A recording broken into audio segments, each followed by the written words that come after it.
नमस्कार। मानविकी विद्यापीठ द्वारा संचालित इस परामर्श सत्र में आप सबका स्वागत है।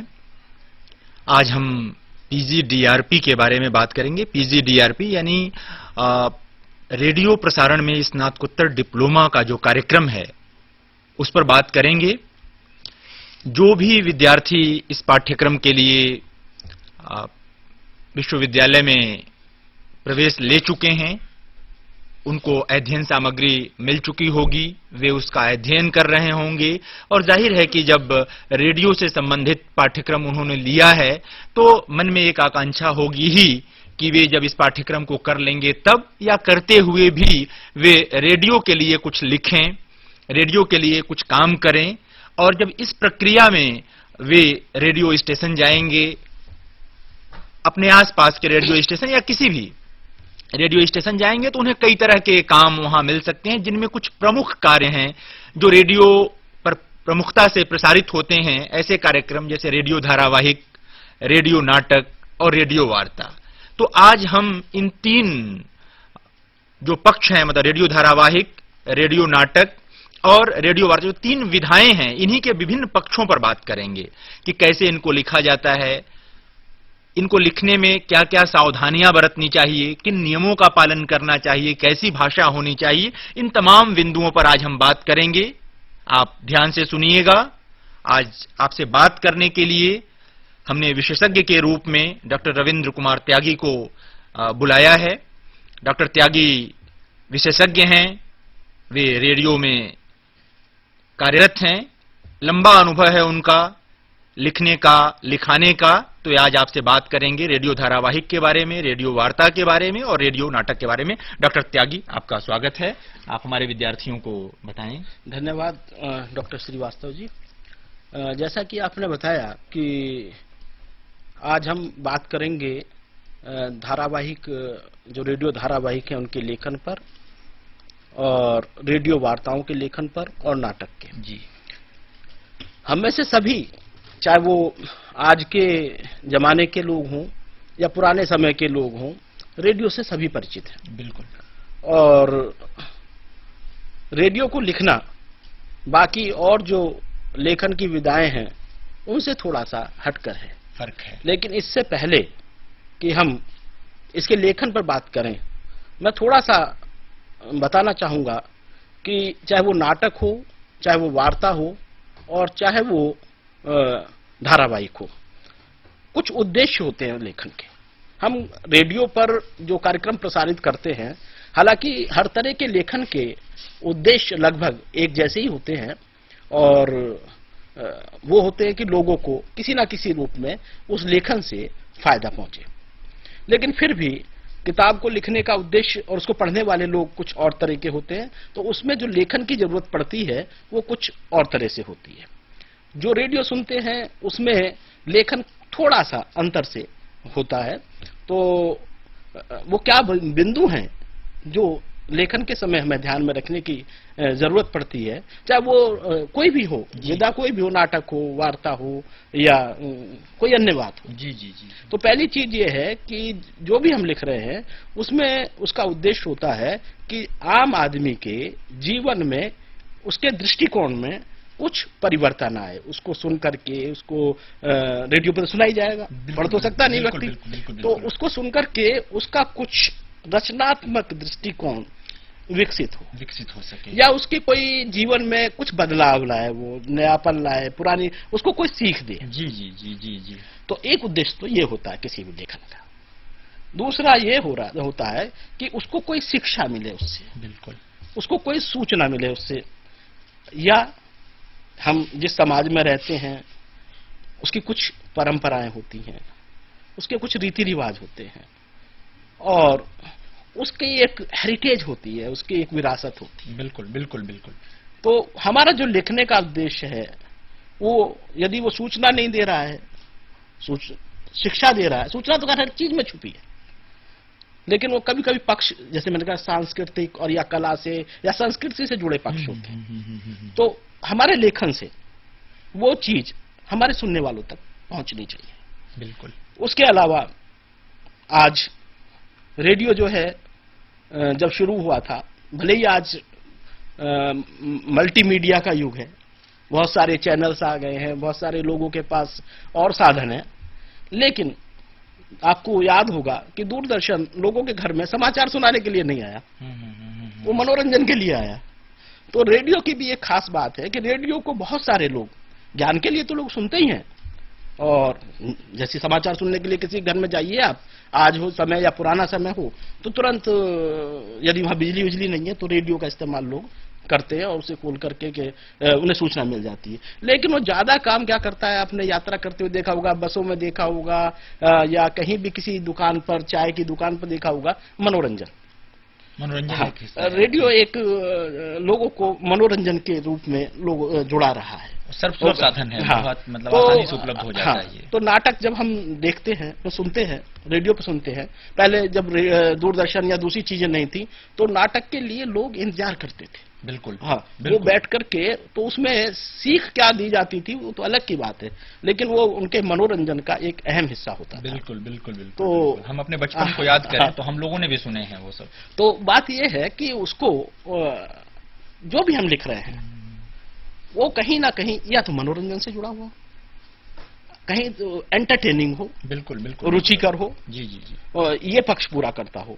और एक बात ये है कि जो हमारा लेखन है, कई बार हम जो वार्ताएं देते हैं, जी जी जी, उनमें सूचनाएं होती हैं, सरकार की नीतियां होती हैं, बिल्कुल है, और कई बार विदेशों के बारे में जानकारी होती है, कभी देश के बारे में होती है, कभी समाज के बारे में होती है, कभी सरकारी नीतियों का प्रचार प्रसार होता है, उनसे जुड़ी ही बातें होती हैं। अब जैसे बहुत सारे विद्यार्थी हैं, कई बार ये आता है कि आजकल सुनने में, अखबारों में भी आपने पढ़ा होगा कि शिक्षा के लिए ऋण लिया जा सकता है। हाँ, ये बात आती है। नहीं, इसने तो बड़ी सहूलियत दी है लोगों को। खैर, हाँ, मतलब इसके अच्छा, आप विदेश पढ़ने जाना चाहते हैं तो उसके लिए भी ऋण लिया जा सकता है। बिल्कुल। अब अच्छा, ये बात अचानक सुन लेता है हर कोई, लेकिन उसे पूरी जानकारी कौन देगा? बिल्कुल, तो कोई ऐसा विशेषज्ञ देगा जो उस पर पूरी जानकारी, पूर्ण वार्ता लिख सके। बिल्कुल बिल्कुल। तो एक तरह से एक नीति हो गई। मैंने एक उदाहरण के तौर पर ये नीति बताई है, इसलिए नहीं बताया कि इसमें कि लोन के बारे में कुछ बताना, लेकिन ऐसे बहुत सारी नीतियां आती हैं। कई बार ग्रामीण विकास से जुड़ी हुई नीतियां आती है, कई बार युवाओं से जुड़ी हुई नीतियां आती हैं सरकार से, तो समाज उत्थान की बहुत सारी नीतियां आती हैं। तो क्या होता है कि उन लोगों को जो उन क्षेत्रों से जुड़े होते हैं उस पर बड़ा ही सोच समझ करके आलेख तैयार करने पड़ते हैं, और उन आलेखों का प्रसारण रेडियो पर होता है, तो उनसे लोगों तक सूचना मिलती है। तो अब तक जो मैंने बात बताई उसमें मैंने किसी खास विधा के बारे में नहीं बताया, बल्कि ये बताया कि जब भी आप लिखना चाहें तो ये बातें आपका आलेख पूरी कर रहा है या नहीं कर रहा है। बिल्कुल। यदि आप ये जो मापदंड है इन पे आपका लेखन खरा उतरना चाहिए। बिल्कुल, रेडियो के लिए ये जरूरी चीज है। अब हम एक एक करके हाँ, उन विधाओं का जिक्र करेंगे, जैसा कि आपने कहा कि नाटक, जी जी जी जी, वार्ता और धारावाहिक। जी, मैं आपको बता दूं कि रेडियो जब शुरू हुआ देश में, जी, तो छोटे छोटे रेडियो क्लब बनाए गए थे, उनके थ्रू 1927 में लगभग शुरू हुआ। और नाटकों का जो प्रसारण है ये उसी समय से लगभग शुरू हो गया था, 1928 के आसपास। तो नाटक लिखने की एक कला भी विकसित हुई उसी समय। जी जी जी, उस समय समाज के सामने समस्याएं थी कुछ। नाटक सिर्फ मनोरंजन के लिए लिखे नहीं गए थे, उनमें चाहे सामाजिक भेदभाव की समस्या रही हो, सांप्रदायिकता की समस्या रही हो, और बाद में आते आते जब आजादी मिल गई तो और कई सारी ऐसी समस्याएं उभरी। परिवार कल्याण, देश में जनसंख्या बढ़ रही थी, बहुत सारी समाज में कुरीतियां थी। अब कई बार ऐसा होता है कि सीधा सीधा कहना बड़ा मुश्किल होता है। सुनने वालों को यदि ये बता दिया जाए कि आप में ये कमी है, इसे सुधार करिए, तो वो इतना अच्छा नहीं लगता। तो नाटकों का सहारा मनोरंजन के साथ साथ ऐसा लिया गया था कि उनसे इनमें से किसी उद्देश्य की पूर्ति वो करता हो। राष्ट्रीय एकता से जुड़ा हुआ नाटक यदि लिखना है या सामाजिक सद्भाव, सांप्रदायिकता के विरोध में लिखना है, तो सीधा हम उन विषयों पर न आकर के एक कोई ऐसी कहानी लिखी जाती है जो किसी ना किसी तरह से, तो उस नाटक की सबसे पहली शर्त ये है कि आप वो उद्देश्यपूर्ण हो। बिल्कुल, उसका कोई ना कोई उद्देश्य होना चाहिए। कहानी का, चाहे उसमें जैसा कि मैंने अभी आपको बताया कि चाहे उसमें राष्ट्रीय एकता हो, चाहे सामाजिक सद्भाव हो, सामाजिक न्याय हो, परिवार कल्याण हो, सामाजिक बुराइयों पर कोई बात होती हो, रीति रिवाजों पर हो बात, या हमारे बहुत सारे ऐसे त्योहार हैं, या अभी पिछले दिनों खैर नाटक का अक्सर ये होता है कि वो 1-2 एपिसोड में खत्म हो जाता है। धारावाहिक हम बाद में बात करेंगे ही, लेकिन धारावाहिक और नाटक का अंतर ये है कि धारावाहिक बहुत सारी कड़ियों में होता है और नाटक जो है वो एक 1-2 कड़ी में वो समाप्त हो जाता है लगभग, उसकी ऐसी बात होती है। तो उसकी एक कहानी होनी चाहिए, उसका एक उद्देश्य होना चाहिए।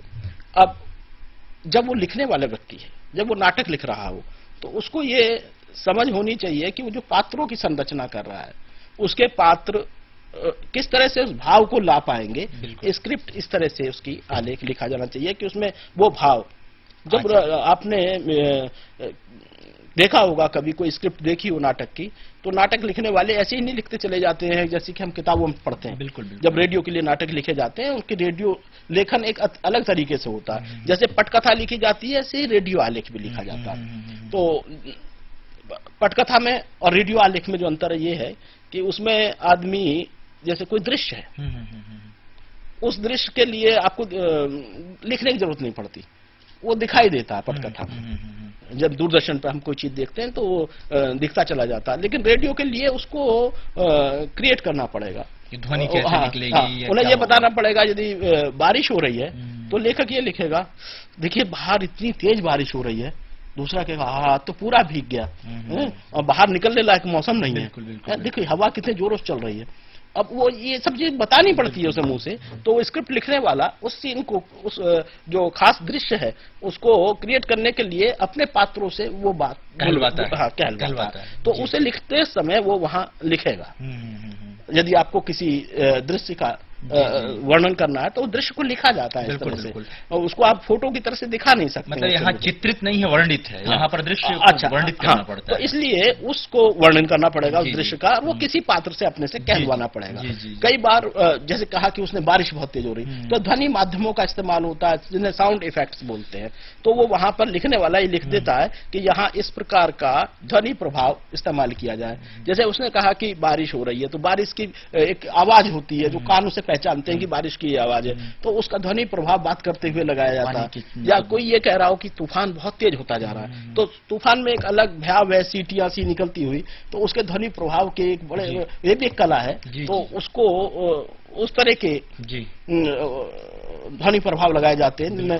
कई बार आपने देखा होगा कि कई नाटक सुन रहे हो आप कि रेल के चलने की आवाज आती है, सीटी की आवाज आती है, एक पुलिस वाला डंडा फटकारने की आवाज आती है।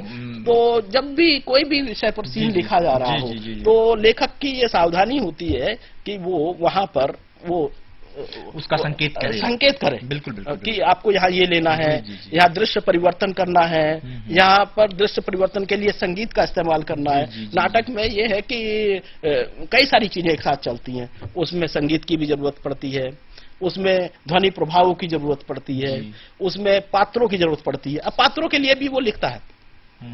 अब जब एक स्क्रिप्ट लिखकर वो तैयार करता है, उसको किस तरह के पात्र चाहिए। कभी कभी वो लिखता है यहाँ पर सख्त आवाज वाला व्यक्ति चाहिए, तो वो संकेत लिख देता है वहां पर आवाज इस तरह की हो।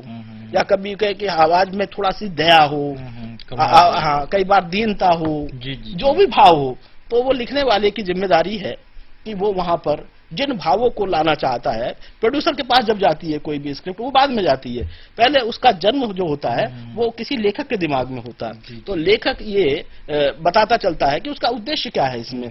यहाँ पर कहीं पर कहता है कि गोलियों की आवाज, मान लिया स्वतंत्रता संग्राम आजकल काफी जोर शोर पर चल रही है, 150वीं वर्षगांठ, तो उस समय के यदि कहीं के दृश्य दिखाने हैं 1857 की क्रांति के, तो उसमें ये आवाजें आती हैं कि किस तरह सिपाही परेड कर रहा है, जूतों की आवाज, तो वो सब चीजें, गोलियों की आवाज, पिटाई की आवाज, चीख की आवाज, चिल्लाने की आवाज, भागने की आवाज, आग लगने की आवाज, तो ये जो सब चीजें हैं जो सुन रहा है वो महसूस कर सकता है। वो उसके दिमाग में एक रील की तरह से बनते चले जाएं, वो दृश्य बनते चले जाएं जो हमें देखने के लिए बनते हैं। तो नाटककार की ये खासियत होती है, वो जितना ढंग से इन संकेतों को लिख देगा, रेडियो नाटककार। हाँ जी, रेडियो नाटककार, क्योंकि उसे पता होना चाहिए कि रेडियो के लिए लिख रहा हूँ। बिल्कुल, बिल्कुल। सुनने वालों को ये ना लगे क्या हो गया अचानक बीच में, उन्हें दृश्य क्रिएट नहीं कर पाएंगे, दृश्य नहीं बना पाएंगे, उसका सृजन नहीं कर पाएंगे, तो वो उद्देश्य सफल नहीं होगा। जैसे कि बागीचे में जा रहे हैं या फुलवारी में जा रहे हैं तो वहाँ कहना पड़ेगा कि ये फूल सुंदर हैं, ये सारी चीजें, क्योंकि दिख नहीं रहा उसे है। कहना पड़ेगा, देखिए कितने सुंदर मान लिया फूल किसी हैं। मौसम के बारे में कहना चाहता है कि आज मौसम ये बसंत का है, और ये कहते हुए कि देखो ये फूल भी ये कह रहा है, तो ये सब चीजें उन्हें बतानी पड़ेंगी। बिल्कुल बिल्कुल बिल्कुल। तो एक चीज ये हो गई कि दृश्यों को सृजित करना और वातावरण को सृजित करना, ये बहुत कुछ आलेख पर निर्भर करता है, और लिखने वाले को उस समय आलेख की रचना करते समय इन बातों का ध्यान रखना चाहिए। दूसरी चीज ये है जो खास बड़ी महत्वपूर्ण बात है, वो ये है कि आप लिख किसके लिए रहे हैं नाटक। मतलब आपके दिमाग में ये होना चाहिए कि आपका नाटक किस खास वर्ग के लिए लिखा गया है। जी, श्रोता वर्ग परिभाषित होना चाहिए। आपके दिमाग में उस श्रोता वर्ग के बारे में जानकारी होनी चाहिए, कहीं भी जो आपका अवचेतन मन है, लिखते वक्त उसे नहीं तो आप मनोविज्ञान नहीं समझ पाएंगे उनका, और उस नाटक को उस तरह से नहीं लिख पाएंगे। अब यदि युवाओं के लिए आप उस नाटक को लिख रहे हैं, आह्वान कर रहे हैं, तो उस तरह का उसमें सृजन होना चाहिए। बिल्कुल, बिल्कुल। यदि किसी आपने देखा होगा कि अब कई बार शहरी समाज के लिए नाटक होते हैं, कई बार ग्रामीण समाज के लिए नाटक होते हैं। रेडियो पर तो एक अलग पूरा का पूरा जो है चंक होता है, जो आपने सुना होगा कि ग्राम संसार कार्यक्रम आ रहा है, या ग्रामीण श्रोताओं के लिए कार्यक्रम आ रहा है, तो किसानों के लिए कार्यक्रम आ रहा है, तो उनमें अक्सर इस तरह के नाटक रखे जाते हैं जो बहुत पुराने समय से किसी वजह से, या तो सीधेपन की वजह से लोगों के से कोई ठग, मान लिया कहीं ये आ गया कोई ठग दिखाना है, वो घर में आ गया, उसने पूजा पाठ शुरू कर दिया, तो वो पूरा नाटक का दृश्य वहां उपस्थित करते हैं, वो कि एक आया, उसने बहकाना शुरू कर दिया, चलिए मैं आपके धन को दुगना करता हूँ। बिल्कुल। तो उसे मालूम है कि ये मैं उन लोगों के लिए लिख रहा हूँ जो ग्रामीण समाज है, जहां पर इस तरह की समस्याएं हैं। यदि नाटककार को ये पता है तो एक अच्छी स्क्रिप्ट लिख सकता है, और यदि उसको ये पता नहीं है कि किसके लिए लिख रहा है, तो वो एक अच्छी स्क्रिप्ट कभी भी लिख नहीं सकता। अब बच्चों के लिए लिखना हो, अब बच्चों के लिए लिखते वक्त आप जो है यदि उसमें उनके नाटकों में जानवरों के पात्र बना दें, कई बार आपने देखा होगा इस तरह की पुस्तकें आती हैं बच्चों के साहित्य में कि लोमड़ी ने कहा, शेर ने कहा, खरगोश ने कहा। लेकिन सब जानते हैं कि खरगोश ये कह नहीं सकता, लेकिन यदि आप बच्चों से बात करेंगे तो खरगोश को कहना पड़ेगा, और लिखने वाले को वैसे ही लिखना पड़ेगा। नाटक भी हो सकता है उस तरह से लिखा हुआ। बिल्कुल बिल्कुल बिल्कुल। तो आपको ये पता होना चाहिए कि आप लिख किसके रहे हैं, क्षेत्र कौन सा है, शहरी क्षेत्र है, ग्रामीण क्षेत्र है, और जब आप उस क्षेत्र के लिए लिख रहे हैं तो उनकी जरूरत और वो चीज हो गई, उनका मनोविज्ञान हो गया। लेकिन अब भाषा की बात आती है। आप नाटक में भाषा वही इस्तेमाल करें जो किसी क्षेत्र विशेष में बोली जाती है। यदि आपने एक उसके क्षेत्रीय पुट उसमें नहीं दिया है भाषा का लिखते हुए, तो वो लोग समझेंगे कि हमारे मतलब की चीज। जी बिल्कुल बिल्कुल। उनके ना समझ में आएगा, ना उन पर प्रभाव छोड़ेगा। बिल्कुल बिल्कुल। तो भाषा जो है, लेखक को चाहिए कि उस लोक भाषा का इस्तेमाल करें। खास करके तब तो और भी कि अगर आप किसी आंचलिक रेडियो स्टेशन पर हैं, जो छोटे छोटे रेडियो स्टेशन बने हैं, तो उस जिस इलाके में वो रेडियो स्टेशन है, उस इलाके की जो भाषा है, जाहिर है कि आपका ऑडियंस ग्रुप जो है, श्रोता वर्ग जो है वो वही है, तो उनकी जबान का कोई न कोई मतलब शब्द आना चाहिए, या वो बोलने का, बतियाने का लहजा आना चाहिए। जो अंदर से बोलने का जो तरीका है, वो ही आना चाहिए। जो उन्हें अपने बीच का आदमी वो लगे। तो ये नहीं लगे कि बाहर का आदमी आ गया हमें समझाने के लिए। बिल्कुल बिल्कुल। बीच का आदमी है, तो वो भाषा जो है आप उसी का इस्तेमाल करें।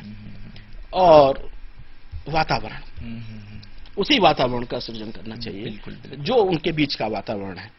नहीं तो आपका लेखन सफल नहीं होगा, चाहे वो सामाजिक बुराइयों पर आप लिख रहे हो, या जन कल्याण पर लिख रहे हो, परिवार कल्याण पर लिख रहे हो, या स्वास्थ्य शिक्षा पर लिख रहे हो। तो इन बातों का ध्यान में रखते हुए नाटक का लेखन होना चाहिए। तो मैं एक बार फिर दोहरा दूं, इसमें ध्वनि प्रभाव, पात्रों के लिए सही भाषा, उसका चयन, पात्रों का चयन किस प्रकार करेंगे आप लेखन में, ये कोई और शहरी क्षेत्र है, ग्रामीण क्षेत्र है, या बच्चों के लिए लिख रहे हैं, युवाओं के लिए लिख रहे हैं, आपको जिनके लिए लिखना है उसको अच्छी तरह से आप आइडेंटिफाई कर लें और उसके बाद ही आप उस लेखन को करें तो आपके नाटक सफल होंगे। और संगीत का प्रयोग भी आप बता दें कि यहाँ पर इस तरह का संगीत का प्रयोग किया जाना है, यहाँ लोग धुन जोड़िए, या यहाँ पर कोई आजादी का तराना जोड़िए, या यहाँ पर प्रकृति के से जुड़ी हुई कोई रचना लगाइए। यदि आप इस तरह से उसमें लिखते चले जाएंगे तो प्रोड्यूस करने वाले को आसानी भी होगी और आप सफल होंगे अपने लेखन में। आपका लेखन तभी सफल होगा, एक कसावट रहेगी उसमें, कसावट रहेगी और बात पहुंच जाएगी आपके लोगों तक।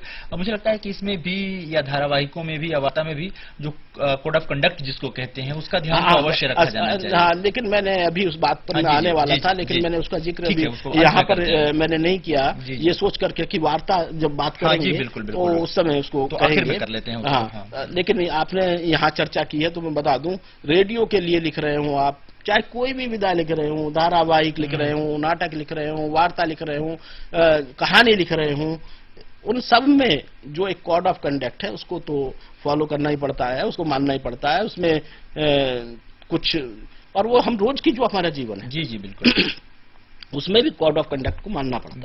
बिल्कुल। कोड ऑफ कंडक्ट कोई अलग की चीज नहीं है, हमारे मतलब वही है कि जो अभिव्यक्ति का अधिकार है हमारे संविधान में, उसमें इस बात की खास तरह से हिदायत दी गई है कि आपकी अभिव्यक्ति करने के अधिकार से दूसरे को कोई नुकसान न पहुंचे, नहीं होना चाहिए। बिल्कुल। जैसे आप कोई ऐसी बात ना लिखें जिससे हिंसा फैले, सामाजिक सद्भाव को चोट पहुंचे, किसी व्यक्ति विशेष की आलोचना ना करें, तो ये कुछ खास न्यायालयों की आलोचना ना करें, अपने राष्ट्रीय जो हमारे महत्व की चीजें हैं, हमारे सिद्धांत हैं, उन पर चोट ना करें। बिल्कुल। तो ये थोड़ी सी बातें हैं। ये तो चाहे आप नाटक लिख रहे हो, चाहे वार्ता लिख रहे हो, और चाहे और कोई चीज लिख रहे हो, चाहे आप जनरल किस चीज के लिए लेखन कर रहे हो, इस बात का ध्यान रखना तो जरूरी होता है। जी बिल्कुल। तो अब बात नाटकों से हम धारावाहिकों की तरफ आते हैं, क्योंकि कई बार सुनने वाले वैसे अंतर तो करते हैं, लेकिन नाटक और धारावाहिक में खास अंतर महसूस नहीं कर पाते हैं। लेकिन नाटकों में और धारावाहिकों में काफी अंतर होता है। जी, नाटक का जैसे मैंने शुरू में बताया, धारावाहिक में पात्र होते हैं गिने चुने, 5-10 पात्र। आपने देखा होगा कि आजकल जो टेलीविजन पर धारावाहिक आते हैं उनमें वर्षों बीत जाते हैं। जी। और वो चलते रहते हैं। नाटक वर्षों नहीं चल सकता। तो सबसे पहले ये धारावाहिक जैसा नाम है, वो कड़ी दर कड़ी वो चलता रहता है।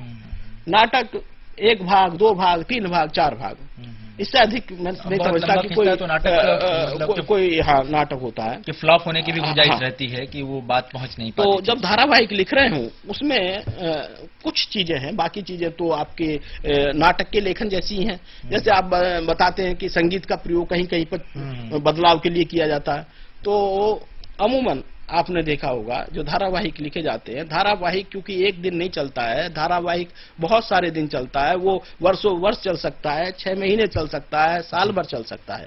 तो आपने देखा होगा कि कई बार जब दूरदर्शन पर कोई प्रोग्राम आता है तो उससे पहले एक संकेत धुन या संकेत गीत, जी, जिसे हम शीर्षक गीत भी कहते हैं, जी बिल्कुल, वो बजता है। कई बार देखा होगा आपने कि समाचार जैसी आए उससे पहले एक धुन बजी, तो आदमी को उस समय ये जरूरत नहीं पड़ती है कि वो जान जाता है दूर से ही समाचार आ गए, उसको ये मालूम पड़ जाता है। ऐसे ही आपने देखा होगा कि जब एक खास समय पर दूरदर्शन ने रामायण और महाभारत का प्रसारण किया तो उस समय पर गलियों में लोग भीड़ लग जाती ये नहीं, उनमें ये पता चल जाती थी एक खास तरह का, जब उनका शीर्षक गीत बजता था कि अब शुरू हो गया, जी बिल्कुल, या ये खत्म हो गया। जी।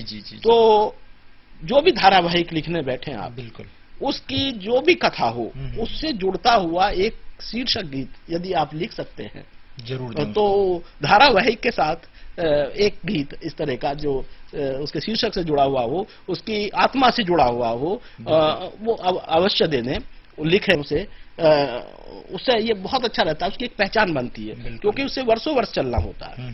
तो एक पहचान गीत जैसे शीर्षक गीत के नाम से या अंत होने वाला गीत, जी, जी, 1-1.5 मिनट का, उसके साथ आपने हर एक आजकल जो धारावाहिक चलते हैं उनमें आपने देखा होगा वो गीत एक खास संगीत के साथ बिल्कुल जुड़ा हुआ होता, उसे लिखें। दूसरी चीज ये है कि कई बार आपने जो धारावाहिकों को सुनने वाले लोग हैं या देखने वाले लोग हैं उनसे कुछ आलोचनाएं सुनी होंगी धारावाहिक की। बिल्कुल। वो आलोचनाएं किस तरह की होती हैं वो मैं यहाँ बताना चाहता हूँ। लिखने वाले जो हमारे विद्यार्थी हैं इस समय सुन रहे हैं वो इस बात का ध्यान रख लें कि स्टोरी जो होती है, कहानी जो होती है, मूल कहानी, वो कई बार पता नहीं चल पाती है, भटक जाती है। तो उस बात का ध्यान रखा जाए कि हम कहानी क्या लेके चले थे। 6 महीने तक पता ही नहीं चलता है। कई बार आप कोई दूरदर्शन खोलिए या टेलीविजन का कोई भी चैनल खोलिए, जो आप 6 महीने पहले कोई चीज देख रहे थे, 6 महीने बाद आपने देखा तो आपको लगा कि कोई कहानी तो गई नहीं बीच से, कहीं झोल रह जाता है। ये तो मैंने देखा था वही है। तो अनावश्यक विस्तार, उससे बचा जाना चाहिए धारावाहिक। बिल्कुल। वो अरुचिकर बनाता है उसे, चाहे उसके कारण जो भी रहते हों, लेकिन अनावश्यक विस्तार उसका नहीं होना चाहिए। बिल्कुल। कहानी मूल उससे नहीं भटकनी चाहिए। और जो उसमें उप कहानियां हैं, कहानियों में उप कहानियां, कई बार आजकल ये लेखन की एक वो बन गई है कि एक कहानी में दूसरी कहानी, तीसरी कहानी, चौथी कहानी जुड़ती चली जाएगी और उसमें पता नहीं चलेगा कि पहली कहानी कौन सी थी। तो इसलिए उप कहानियों का इस्तेमाल केवल वहीं पर करें, उपकथाओं का इस्तेमाल जहां पर आपको आवश्यक लग रहा हो, अन्यथा उसकी जरूरत नहीं है। तो उपकहानियां कम से कम करें। उसके साथ साथ तारतम्यता, बिल्कुल। कड़ी दर कड़ी वो जुड़ता जाना चाहिए। बिल्कुल। कहानी अलग न लगे। उसमें कहीं भी ये चीज भंग नहीं होनी चाहिए जो उसकी कंटिन्यूटी है। बिल्कुल। अक्सर ये हो जाता है, ज्यादातर जो अच्छे लेखक तो इस बात का ध्यान रखते हैं, लेकिन जो नहीं रख पाते हैं तो उनके कार्यक्रम के हित में नहीं है कि उसमें एक तरह की तारतम्यता टूटे और पता ही न चले कहाँ जा रहे थे। जी। कई बार ऐसा होता है कि पात्र इतने अधिक हो जाते हैं धारावाहिक में, उनके नाम ही पता नहीं रहते, 1 जुड़ा, 2 जुड़ा, 3 जुड़ा, 20 पात्र हो गए। बिल्कुल। कई बार तो जो सुनने वाला है उसके लिए कठिनाई हो जाती है। जी बिल्कुल। कि इतने सारे पात्रों को वो कैसे ध्यान रखे। तो पात्रों की अधिकता से जहाँ जरूरी है कहानी की मांग है, जी। तो वहां तो आप निश्चित रूप से पात्रों को जोड़िए, लेकिन इतने अधिक पात्र न जोड़े जाएं कि उनका परिचय ही भूल जाए लोग। जो श्रोता है वो याद ही न रख पाए कि आपने किसको पिछले एपिसोड में जोड़ा था और अगले एपिसोड में किसी और को लेके आप आ गए। और फिर वही बात जो मैंने नाटकों के विषय में बताई थी, भाषा। हाँ, धारावाहिक में भी भाषा का उसी तरह ख्याल रखने की जरूरत पड़ती है कि आप किसके लिए लिख रहे हैं। अब आपने देखा होगा, आप नौकर के लिए लिख रहे हैं तो एक अलग तरह का, उस मान लिया रसोई से आ रहा है तो वो एक अलग तरह की भाषा बोलता है। घर का जो मुखिया है वो यदि पढ़ा लिखा व्यक्ति है तो वो दूसरी तरह की भाषा बोलता है। बच्चा कुछ और तरह की भाषा बोलता है। जो गृह स्वामिनी है वो कुछ और तरह की भाषा बोलती है। परिवार में घर में जो यंगस्टर्स हैं, बेटे बेटियां हैं या दूसरे लोग हैं, वो किसी और भाषा का इस्तेमाल करते हैं। तो जो भाषा जिस पात्र के मुंह से अच्छी लगे, जी बिल्कुल, वो ही उसी हिसाब से लिखी जानी चाहिए। कई बार आपने देखा होगा कई गलतियां हो जाती हैं। वैसे अनपढ़ व्यक्ति दिखाया आपने कोई पात्र और वो उपदेश देने लग जाता है बड़ी अच्छी भाषा में, और वो बोल जाता है उस तरह से कि जैसे कि वो बहुत पढ़ा लिखा आदमी भी नहीं बोलता है। मैं ये नहीं कहता हूं कि ये उसका अधिकार नहीं है पढ़ा लिखा दिखना, लेकिन जब आप उसकी आत्मा की बात कर रहे हैं, नहीं, आप समाज का सच दिखाना चाहते हैं, है ना, और जाहिर है कि ऐसे व्यक्ति के प्रति भी लोगों का स्नेह चाहते हैं, जो उपेक्षित है, जो शोषित है, आप चाहते हैं कि लोग उसको प्रेम करें, तो उसका सही पक्ष ही सामने लाना होगा। उसकी भाषा का, उसके रहन सहन का, सारी चीजें लानी होंगी, तो उससे वो एक तरह से उसे मेल खाए उससे। बिल्कुल। तो कुल मिला करके और अंत में जो इसमें खास बात होती है वो ये कि रुचिकर बनाना। बिल्कुल। हाँ, लोग बोर हो जाएं, एक के बाद दूसरा उसका आपका कड़ी देखना ही ना चाहें। बिल्कुल, सुनना ही ना चाहें। या आप पूरे, जब आपने धारावाहिक आपका प्रसारित होने को लगा तो 10 मिनट तक लोगों को सिर्फ बैठाए रखा, उनका समय बर्बाद किया। बिल्कुल। और अंत की 2 मिनट में आपने कहीं लाके स्टोरी ऐसी जगह छोड़ दी कि वो अब जानना चाह रहा हो कि हाँ चलो चली तो से आगे को, और वहीं आपने बंद कर दिया। बिल्कुल। फिर तो ये कोई एक मतलब जहां तक देखा जाए व्यावसायिक वार्ता तो हो सकती है, लेकिन एक उसके साथ न्याय नहीं होता है। न्याय नहीं होता है। अपने सुनने वालों के साथ न्याय करिए लिखते वक्त। न्याय तो तभी हो सकता है हाँ, कि तो उनको उनका समय जो उन्होंने वहां दिया है जी, जी, आपके जी, साथ बैठ करके, जी, जी, उसे वो ये उससे वो आनंदित होकर जाएं बिल्कुल, उतने समय से, उससे सुनने के और बाद अगले दिन भी सुनने की एक उत्कंठा उनके मन हाँ, में रहे कि हम ये कल ना- सुनेंगे। ये ना हो वो कहने को लग जाए कि ये तो खराब है, ये जी, अच्छा नहीं आ रहा है, ये तो बड़ा लंबा हो गया, बोर हो गया, ये कहानी को खींच रहे हैं। तो धारावाहिक में इन सब चीजों का संवाद ध्यान, छोटे-छोटे होने चाहिए। संवाद छोटे हों, जी, भाषा जी। समझ में आने वाली हो, जी, जी, जी, और जी। पात्रों के अनुकूल हो। हाँ। तो अनावश्यक कहानी विस्तार से बचना चाहिए, मैं संक्षेप में बताना चाहता हूं। और कई बार ऐसा होता है कि हम कहानी जब लिखते हैं धारावाहिक में, तो वो सामाजिक मूल्यों के विरुद्ध ना हो। जी, जी। आपने अभी उसकी बात जी, कही थी बिल्कुल, बिल्कुल। कि कोड ऑफ कंडक्ट की बात कर रहे थे आप, आचार संहिता की बात कर रहे थे। कई बार हम ऐसी चीजें दिखा जाते हैं कि जिससे लिख जाते हैं कि समाज में उनका कोई लेना देना नहीं होता। कई बार ऐसे ऐसे परिवारों की कहानियां आम आदमी को दिखाई जाती हैं धारावाहिक लिख लिख करके, जो बहुत ही मतलब ना तो समाज से उनका कोई मतलब बिल्कुल, है, बिल्कुल, वो बहुत ही बड़े लोग हैं, आदमी बैठकर उस जिंदगी को जानता भी नहीं है। आप मतलब बनाते किसके लिए? बहुसंख्यक है, वही वर्ग वाला मामला है कि आपका श्रोता वर्ग कौन है या दर्शक वर्ग कौन है आपका? दो ऐसे खानदान आपस में लड़ रहे हैं, जी, जी, जिनकी जी। बहुत सारी कंपनियां हैं, और आप उन पर कहानी बनाकर लिखे जा रहे हैं, उनके आपसी बर्ताव, उनका लेन देन, उनके जो जी, गुस्सा जी। आना, तो मतलब वो किस वर्ग के लिए लिखे ये अधिसंख्य का सच नहीं है, जो हमारे देश की अधिसंख्य जनता है, ये उसका सच नहीं है। जी। तो आपको ये मालूम होना चाहिए कि आप लिख किसके लिए रहे हैं। बिल्कुल, और बिल्कुल। वो उन्हीं लोगों के बारे में होना चाहिए, उन्हीं की सोच होनी चाहिए। जैसे एक यहाँ पे जिक्र करना चाहूंगा, एक बड़ा खास धारावाहिक, जब से धारावाहिकों की शुरुआत हुई थी, दूरदर्शन पर आया था हम लोग। हाँ, आज तक चर्चा की जाती है हम उसकी। लोग वो जैसा नाम था, बिल्कुल, बिल्कुल। वो आम आदमी से जुड़ा हुआ था उसकी जी, कहानी। जी, जी, तो बिल्कुल। उसको देखने के लिए लोग ऐसे ही बैठते थे कि कल आएगा, परसों आएगा, और शायद उसके बाद से लोगों ने धारावाहिकों के प्रति लगाव शुरू हुआ लोगों बिल्कुल, में, और बिल्कुल, बिल्कुल। वो उसी आशा के साथ और भी धारावाहिक बुनियाद आया। देखने के लिए। हाँ, बहुत सारे ऐसे जी, ऐसे जी, धारावाहिक बिल्कुल, आए, बिल्कुल, बिल्कुल। और रामायण महाभारत आए। जी, जी। कितनी ताकत है लिखने में, आपने इनको देखने से लोगों में कितनी मांग है इस चीज की। तो अच्छा लेखक इन सब चीजों का जो है ध्यान रखता है। अब हम तीसरी विधा की बात करेंगे, वो है वार्ता। तो नाटक और धारावाहिक के बारे में मैं समझता हूं कि हमारे जो विद्यार्थी जगह जगह सुन रहे हैं, वो इस बात का ध्यान रखेंगे। यदि उनको मन होगा कभी नाटक लिखने का या धारावाहिक लिखने का, तो जो कमियां हमने कही थी उनसे बच करके लिखेंगे तो ज्यादा सफल होंगे। बिल्कुल। अब वार्ता की बात आती है। वार्ता एक ऐसी विधा है रेडियो की जो काफी पॉपुलर है, और मेरे ख्याल से 50 के दशक के बाद जिसका प्रयोग रेडियो पर होने को लगा था।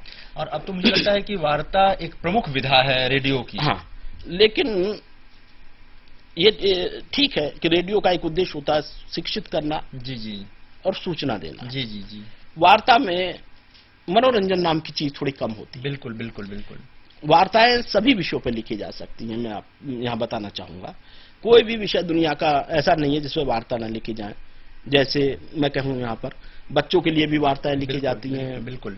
विद्यार्थियों के लिए भी वार्ताएं लिखी जाती हैं। जी, जी, विद्यार्थियों की समस्याएं हैं, हाँ, उनके लिए, युवाओं के लिए वार्ताएं लिखी जाती हैं। जी, जी। खेलों पर वार्ताएं होती हैं, विज्ञान वार्ताएं होती हैं, साहित्यिक वार्ताएं होती हैं, जी, जी, जी, और आर्थिक वार्ताएं होती हैं। मतलब कौन भी कला पर वार्ताएं होती हैं। बिल्कुल, मतलब ऐसा कोई विषय नहीं है जिस पर आप वार्ता ना लिख सकते हो। वार्ता एक ऐसी चीज है कि जिसमें आप अनावश्यक समय नष्ट नहीं कर सकते। बिल्कुल। ये बात बड़ी चर्चा की रहती है। कई बार आपके विद्यार्थी इस बात को पूछते होंगे जब आप क्लास लेते हैं कि जी वार्ता का अवधि कितनी होनी चाहिए। बिल्कुल, बिल्कुल। तो कई बार बहुत सारे लोग कहते हैं कि साहब 15 मिनट अवधि होनी चाहिए वार्ता की। दूसरा कहता है कि साहब 10 मिनट होनी चाहिए। कोई कहता नहीं 7 मिनट होनी चाहिए। जी, जी। लेकिन कोई कहता है नहीं, वार्ता तो 5 मिनट की बहुत है। जी, जी, बड़ी बोझिल होती है, 5 मिनट बहुत है। जी, जी। तो इसमें कोई ऐसा मापदंड नहीं है बिल्कुल, कितने समय की हो, क्योंकि वार्ता यदि जिस विषय से जुड़ी हुई होती है 15 मिनट की वार्ता तो निश्चित रूप से एक बड़ी वार्ता है। निश्चित निश्चित। हाँ, 15 मिनट की वार्ता सुनने का समय किसी के पास नहीं होता। नहीं होता। इसलिए वार्ता 15 मिनट की तो नहीं होनी चाहिए, जहां तक मैं समझता हूँ। ऐसा तो कोई मापदंड नहीं है, लेकिन क्योंकि एक उच्चारित शब्दों का बिल्कुल। वो है और आपको लगातार सुनना है, कहना है, अब दूसरे को सुनना है, जी, तो जी। 15 मिनट तक लंबा होता है। लंबा हो जाता है। जी, तो ये आपको जो आप कहना चाह रहे हैं उसका यदि उद्देश्य पूरा नहीं हो रहा है और वो उस व्यक्ति तक नहीं पहुंच रहा है, तो 15 मिनट की वार्ता सलाह योग्य नहीं है। बिल्कुल। तो वार्ता की अवधि जो अच्छी वार्ताएं मानी गई हैं उनमें 5 से लेकर के 7 मिनट तक की वार्ताओं को अच्छी वार्ता माना जाता है। जी। 10 मिनट भी ज्यादा होती है, 10 मिनट। लेकिन कुछ विषय होते हैं जो 10 मिनट में पूरे नहीं हो सकते। जैसे मैं उदाहरण के तौर पर बताऊं, साहित्यिक वार्ताएं जो होती हैं लंबी होती हैं। उनको 5 मिनट की वार्ताएं नहीं दी जानी चाहिए, क्योंकि मान लिया आपने किसी भी कई बार बड़ी रुचिकर वार्ताएं आती जी, है। जी। आपने लिखी वार्ता किसी लेखक पर, कवि पर, प्रेमचंद पर लिख दिया, हाँ, मान लिया अब प्रेमचंद पर 5 मिनट में आप क्या बताएंगे? जी बिल्कुल बिल्कुल बिल्कुल। है नहीं? हाँ, प्रेमचंद पर लिख रहे हैं, कबीर या- पर लिख रहे हैं, हाँ, तुलसी पर लिख रहे या हैं। महादेव वर्मा पर आप 5 मिनट की बिल्कुल। वार्ता लिखने को बैठ जाएं तो क्या बताएंगे? बिल्कुल बिल्कुल तो बिल्कुल। साहित्यिक वार्ताएं जो हैं जी जी। उनमें क्योंकि कई जगह से आप उदाहरण देते हैं, कई उनका लिखा हुआ बताते हैं, तो उसको अवधि जो है जी, वो जी। 10 मिनट तक भी जा बिल्कुल, सकती है, बिल्कुल, बिल्कुल। क्योंकि 5 मिनट में उसके साथ अत्याचार हो जाएगा। जी जी जी। वार्ता के साथ सबसे अच्छी और जरूरी बात यह है कि जब हम कोई वार्ता लिखते हैं तो उसका शीर्षक एक देते हैं। तो शीर्षक जो है वो इस तरह का होना चाहिए कि जो आपकी जो वार्ता है उसकी जो अंदर की सार है उसको उसका शीर्षक सुनने से ही पता चल जाना पता चाहिए चल जाए कि आखिर कहना क्या है। बात किस पे करना चाहते तो हैं आप? सबसे पहला मैं लिखने वालों के लिए, विद्यार्थियों के लिए ये बताना चाहूंगा यहाँ पर कि यदि आपने अपनी वार्ता को एक अच्छा शीर्षक दे दिया तो आपकी आधी वार्ता सफल हो गई। सफल। वो इस बात को बताने में सक्षम होना चाहिए कि ये वार्ता इस विषय पर है। जी बिल्कुल बिल्कुल और वार्ता का शीर्षक जो है वो छोटा होना चाहिए, बिल्कुल बिल्कुल। ये बहुत लंबा नहीं होना चाहिए। कई बार एक लाइन का शीर्षक लोग लिख देते हैं, वो 2-3 शब्दों का होना चाहिए, उससे बड़ा नहीं होना चाहिए। जी। तो उस पर एक तरह का जोर रहना चाहिए। फिर मैंने जैसे शुरुआत में बताया था, नाटक की बात करते वक्त आप लिख किसके लिए रहे? बिल्कुल, यहाँ भी। हाँ, आपको ये जरूर पता होनी चाहिए कि वार्ता किसके लिए लिख रहे हैं। बिल्कुल बिल्कुल। हाँ, आप अब खिलाड़ियों के लिए लिख रहे हैं तो जी। खेल पर वार्ता लिख रहे हैं तो आपको उस फील्ड की नॉलेज होनी चाहिए, ज्ञान। खेल की, उस खास खेल की यदि किसी खास उस पर आप टीका टिप्पणी करने जा रहे हैं अपनी वार्ता के बारे में, तो आपको वो क्षेत्र आना चाहिए। बिल्कुल बिल्कुल। और यदि आप बच्चों के लिए लिख रहे हैं तो आपको बाल मनोविज्ञान का पता ज्ञान होना होना चाहिए, चाहिए, ज्ञान होना चाहिए। बिल्कुल बिल्कुल। उसमें कितना आप कल्पना जोड़ सकते हैं, कितना आप और चीजें जोड़ सकते हैं। तो आपका जो यदि आप सीनियर सिटीजन्स के लिए लिख रहे हैं, वरिष्ठ लोगों के लिए लिख रहे हैं, तो आपको उस समय पता होनी चाहिए उनकी परेशानियां क्या है, उनका मनोविज्ञान क्या है, बिल्कुल, और बिल्कुल। किस विषय पर लिख रहे हैं, उनके लिए क्यों जरूरी है वो। जी, आर्थिक क्षेत्र की वार्ता लिख रहे हैं तो आपके पास ठोस आंकड़े होने चाहिए। जी, तो बिल्कुल। ये सब चीजें जो है आपके पास उपलब्ध होनी चाहिए और किसके लिए लिखा जा रहा है ये आपको पता होना चाहिए। तीसरी बात जो मैं यहाँ बताना चाहूंगा कि वार्ता में समय नष्ट करने के लिए कोई गुंजाइश नहीं होती है। तो जो भी दें वो ठोस दें। बिल्कुल बिल्कुल बिल्कुल। लफाजी नहीं। हाँ, लफाजी नहीं होनी चाहिए। सुनने वाले को नहीं पता चलना चाहिए कि ये कुछ वैसे ही बहका रहे हैं। बात संक्षिप्त कहें। जी जी जी। अपने तर्क जो दे रहे हैं आप वो सही दें। बिल्कुल। कई बार ऐसा होता है कि जब वार्ता लिखने बैठता है कोई तो 10 मिनट या 5 मिनट या 7 मिनट जो भी समय दिया गया, भूमिका में आपने 4 मिनट निकाल दिए। जी बिल्कुल बिल्कुल। अब बचे कितने आपके पास? 2 मिनट। 2 मिनट। अब अंत में आपने देखा कि 2 लाइन आपने मूल बात कही है। मूल कही नहीं कही, वो अधूरी सी बात रह गई। जी जी जी। तो इसलिए अपनी वार्ता में आप जब भी लिखने बैठे, यदि आप 5 मिनट की वार्ता लिख रहे हैं तो उसका टाइम को सही से विभक्त कर लें, उसे बांट लें कि हम इसका परिचय देंगे 2 मिनट में जी। उसके बाद जो हमारे आंकड़े हैं, तर्क हैं, वो 2 मिनट में जी। उसके बाद जो सजेशंस हैं जी जी वो 2 मिनट में, और उसके बाद यदि कोई उसका निष्कर्ष है तो उसका 1 मिनट या 2 मिनट में यानी देंगे। रूपरेखा तो आपकी स्पष्ट होनी हाँ, चाहिए वार्ता की पूरी। हाँ, तो इसका ये है कि यदि आप लिखने जा रहे हैं जी, जी। और आपने 5 पॉइंट अपने मन में ये रख लिए, शीर्षक रख लिया, उसमें आपने उसकी भूमिका रख ली, उसमें आपका सार क्या है वो रख लिया, आपका निष्कर्ष क्या है ये रख लिया, तो आप पहले बैठ करके हर एक पर अलग से एक एक पेज, 2-2 पेज जो है अपने लिख लीजिए। सामग्री अपने पास इकट्ठी करने के बाद उसको लिख करके रख लीजिए आप 2 पेज में, 1 पेज में। उसको पूरी तरह से अंतिम रूप मत दीजिए शुरुआत में। बिल्कुल। आप 2 पेज एक बात पे लिख रखिए, 2 एक पर, 2 एक पर, 2 एक पर, आप पर 6 पेज हो गए। मेरे ख्याल से 6 पेज की वार्ता 5 से 7 मिनट तक के लिए काफी होती है। काफी हो जाएगी। उसके बाद फिर आपने देख लीजिए कि उसमें कहीं अनावश्यक तो आपने विस्तार नहीं कर दिया। नहीं दिया, बिल्कुल।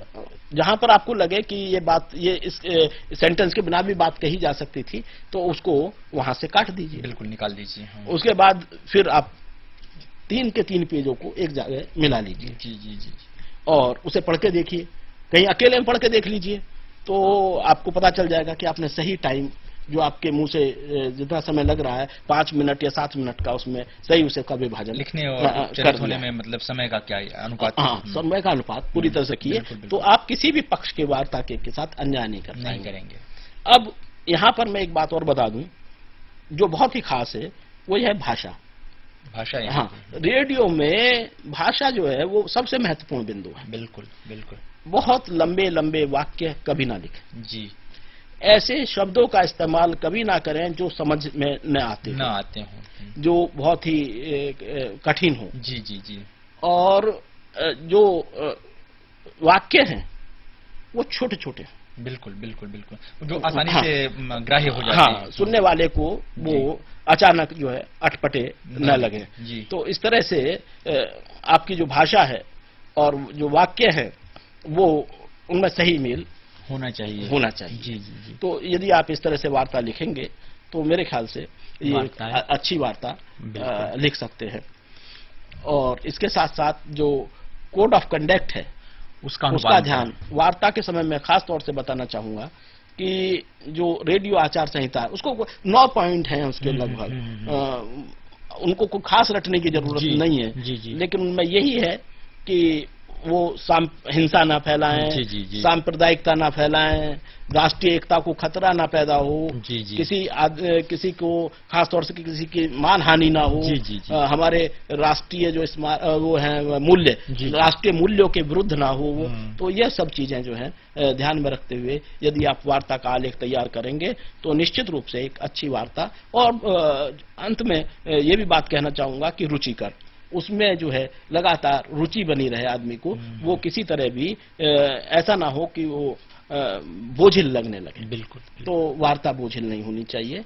तो इस तरह से हमने ये चाहे वो धारावाहिक लिख रहे हों, चाहे रेडियो नाटक लिख रहे हों या रेडियो वार्ता लिख रहे हों, यदि हम इन बातों का ध्यान रखेंगे जो मैंने यहाँ पर चर्चा जिनकी की, तो आप निश्चित रूप से अच्छे आलेखों का सृजन कर सकते हैं। धन्यवाद डॉक्टर त्यागी, आपने आज हमारे विद्यार्थियों को विस्तार से रेडियो धारावाहिक, रेडियो नाटक और रेडियो वार्ता लिखने के बारे में बताया। इनके लिए लिखते हुए, यानी रेडियो धारावाहिक लिखते हुए, रेडियो नाटक लिखते हुए, रेडियो वार्ता लिखते हुए क्या क्या करना चाहिए और क्या क्या नहीं करना चाहिए, इसके बारे में भी बताया। हमारे विद्यार्थियों ने निश्चित रूप से इस परामर्श का लाभ लिया होगा। भविष्य में भी इन बातों को वे अपने ध्यान में रखेंगे। आज इतना ही, फिर अगले परामर्श सत्र में हमारी मुलाकात होगी। तब तक के लिए नमस्कार।